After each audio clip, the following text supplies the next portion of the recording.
Bonjour à tous et bienvenue au jardin de Luchan.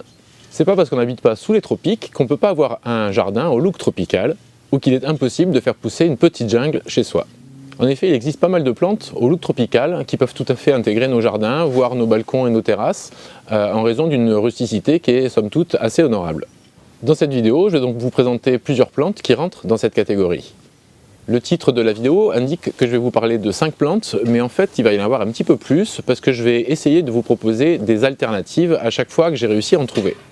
Ces alternatives, elles peuvent vous proposer des plantes qui vont éventuellement convenir à des climats un petit peu plus doux, où les hivers sont un petit peu moins rudes, ou au contraire vous présenter des plantes qui sont un peu plus rustiques que la première que je vous présente.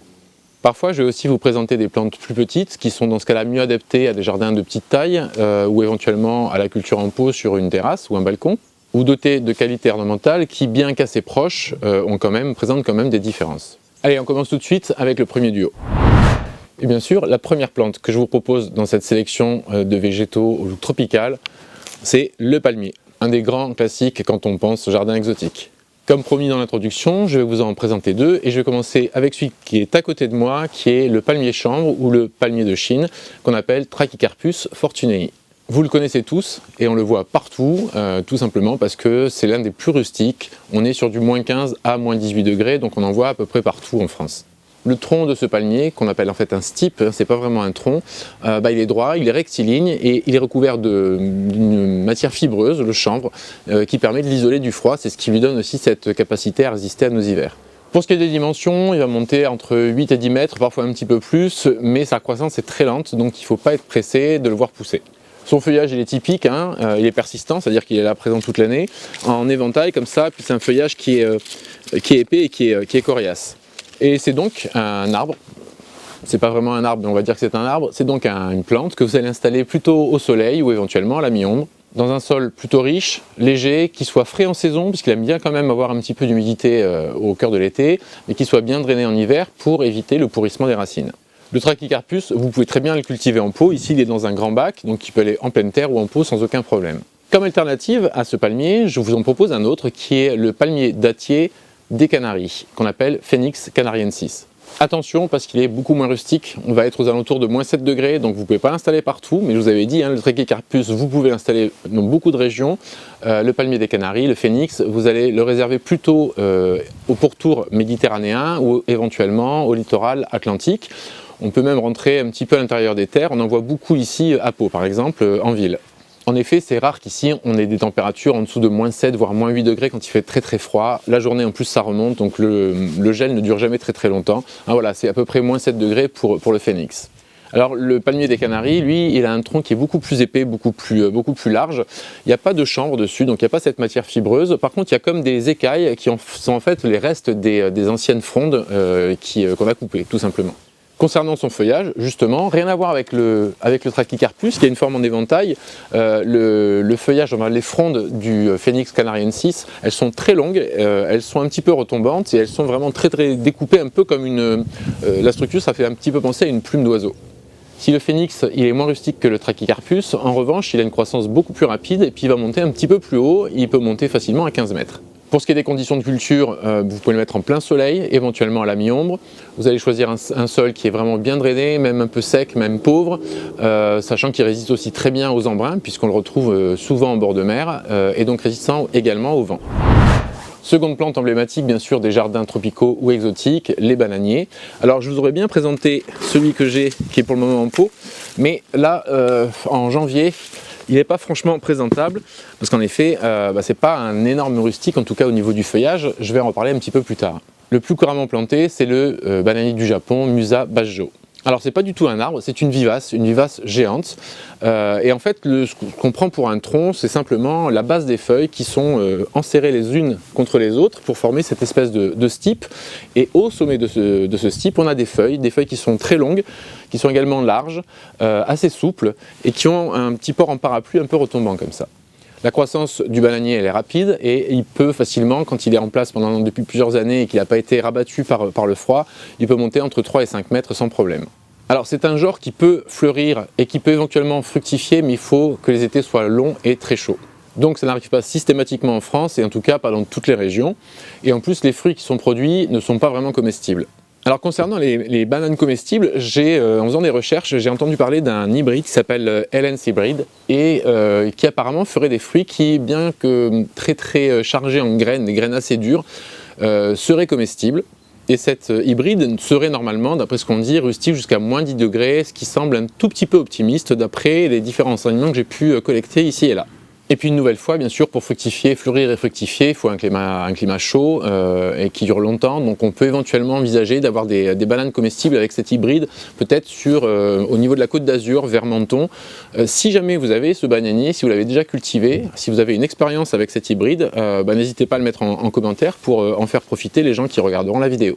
Le bananier dont je parlais au début, donc Musa Bajo, lui, il est d'une rusticité assez moyenne. En tout cas, les feuilles supérieures, celles qui sont ici, on le voit d'ailleurs hein, sur ce pot, on a les feuilles qui ont été détruites par le gel. Donc ça arrive en général vers -2, -3. Ensuite, on a le stipe, le tronc. Donc là, il n'est pas vraiment tout à fait détruit. Il faut que ça descende plutôt vers les -5.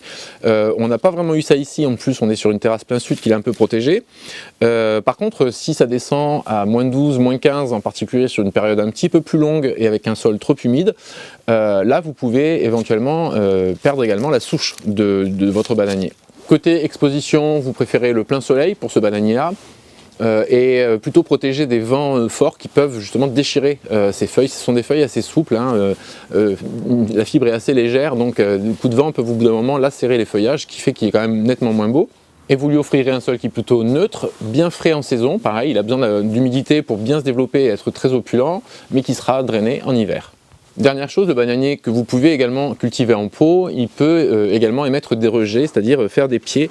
Alors là aussi, je vous le montrerai peut-être en gros plan, on a un pied principal qui avait été planté, puis on a des rejets, c'est-à-dire des nouveaux départs qui sont un petit peu à distance du pied mère. Comme autre choix ici, je vais vous proposer le bananier rouge d'Abyssinie, NCT Ventricosum morelli. Ça, c'est son petit nom latin. Ce bananier d'Abyssinie, il va être moins grand, il va monter à peu près à 3 mètres, mais il va être également moins rustique, puisqu'on est plutôt aux alentours de -5 degrés. Lui, a priori, ne fait pas de rejet, mais l'avantage, c'est qu'il a aussi un feuillage qui est un petit peu rougeâtre, donc un effet décoratif supplémentaire, peut-être par rapport au bananier classique. Les plantes suivantes, ça va bien sûr être les fougères.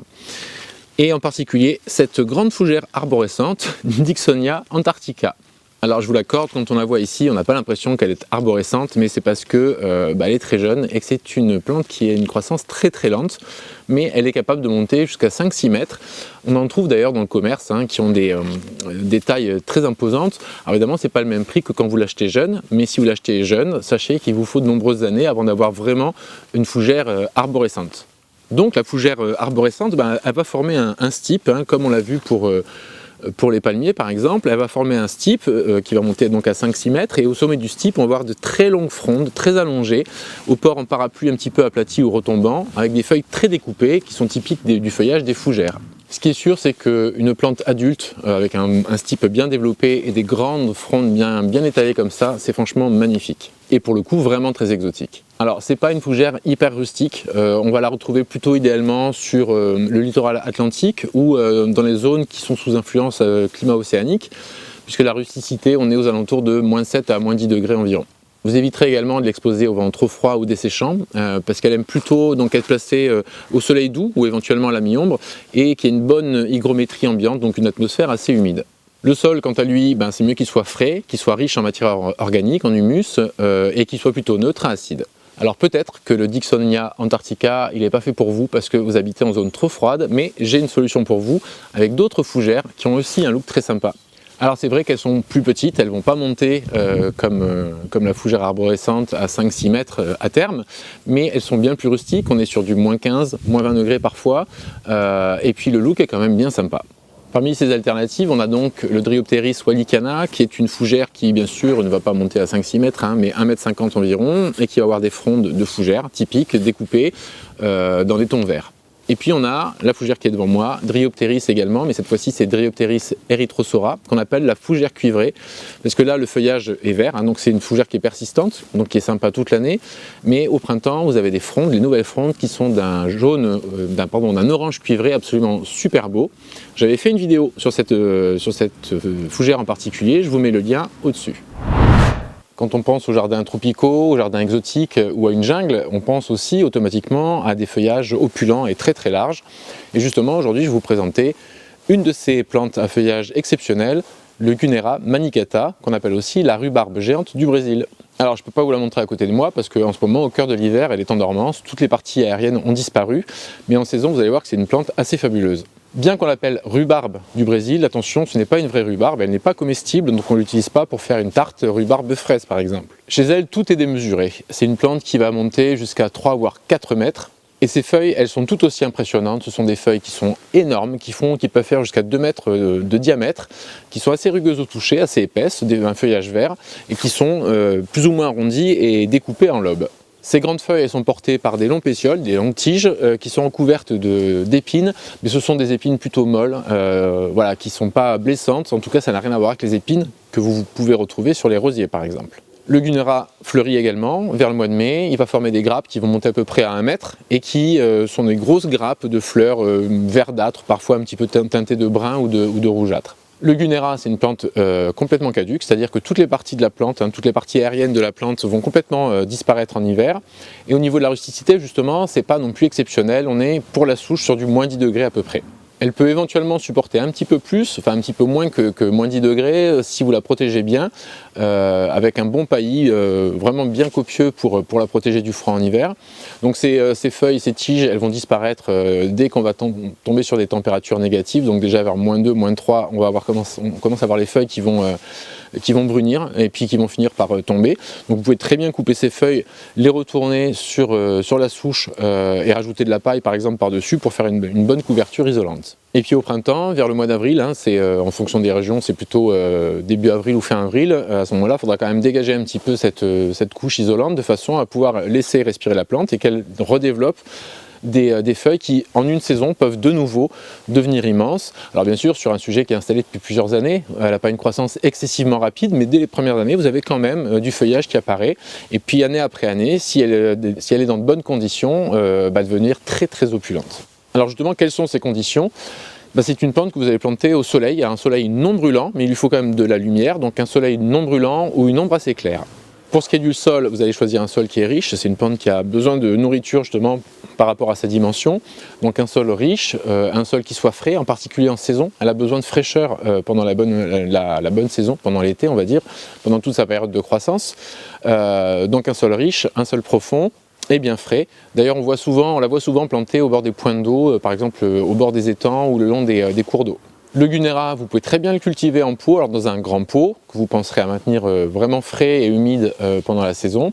Alors elle sera forcément moins grande, moins opulente que si vous la plantez dans le jardin, mais ça peut vous faire quand même une petite ambiance de jungle sur votre terrasse par exemple. L'alternative cette fois-ci, concernant le feuillage, ça va être le Darmera peltata.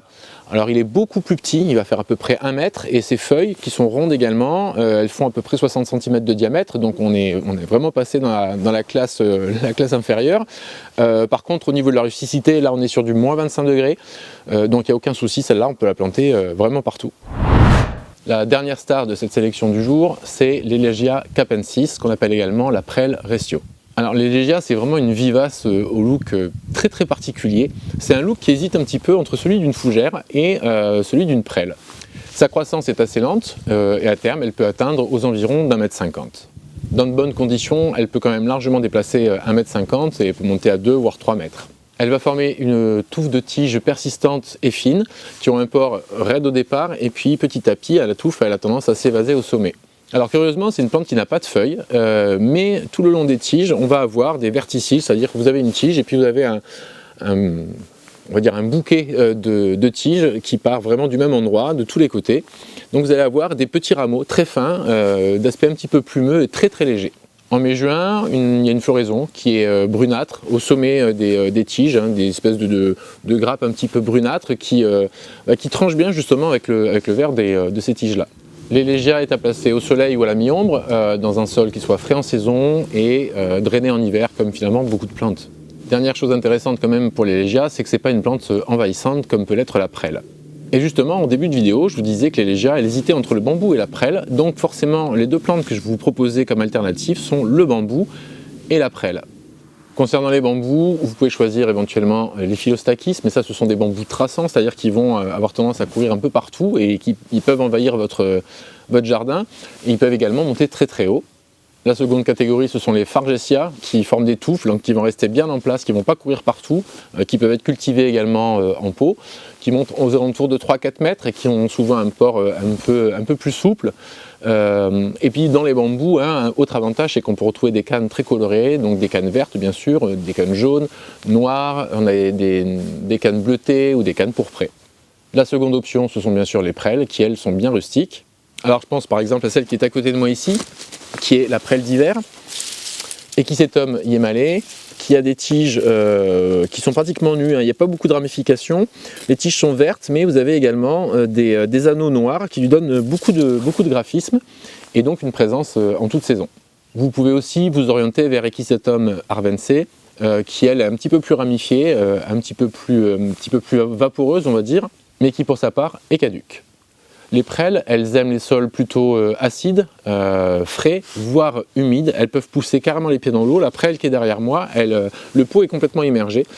Juste le pot, pas toute la plante, donc vous devez avoir 2-3 cm d'eau au-dessus de la surface du pot. Aucun problème si vous avez un endroit très très humide, voire une petite mare, même un bac d'eau sur une terrasse ou un balcon, il n'y a pas de souci, vous pouvez la cultiver à cet endroit-là. L'avantage de la cultiver en pot, c'est aussi que vous limitez son caractère conquérant. La prêle, elle a vite fait aussi de gagner un petit peu plus d'espace que ce que vous souhaitiez au départ lui accorder. Et côté exposition, ce sera le soleil ou la mi-ombre, ou comme ici, c'est quasiment l'ombre. Bon, elle a un petit peu de soleil le matin et encore en saison, elle n'a pas vraiment beaucoup de soleil. Elle est vraiment plutôt à l'ombre toute la journée et ça n'empêche pas de pousser. Voilà, j'espère que cette nouvelle vidéo vous aura plu, que vous y aurez trouvé des idées, des pistes pour éventuellement aménager votre jardin, votre terrasse avec des plantes au look pour le moins original pour certaines. Alors bien sûr, un petit like, un commentaire sont toujours appréciés, le partage de la vidéo également pour la diffuser auprès de ceux que ça pourrait intéresser. Et puis n'oubliez pas de vous abonner à la chaîne si jamais ce n'est pas déjà fait. En attendant, moi je vais retourner au jardin parce qu'il y a pas mal de boulot. Et puis en prime aujourd'hui, je vais vous offrir quelques petites scènes du jardin. On est en hiver, mais il y a des scènes qui sont franchement sympas avec des bois colorés, des floraisons. Voilà, ce sera le petit bonus de cette fois-ci. Allez, je vous dis à très bientôt pour une nouvelle vidéo et bien sûr, bon jardinage. Ciao!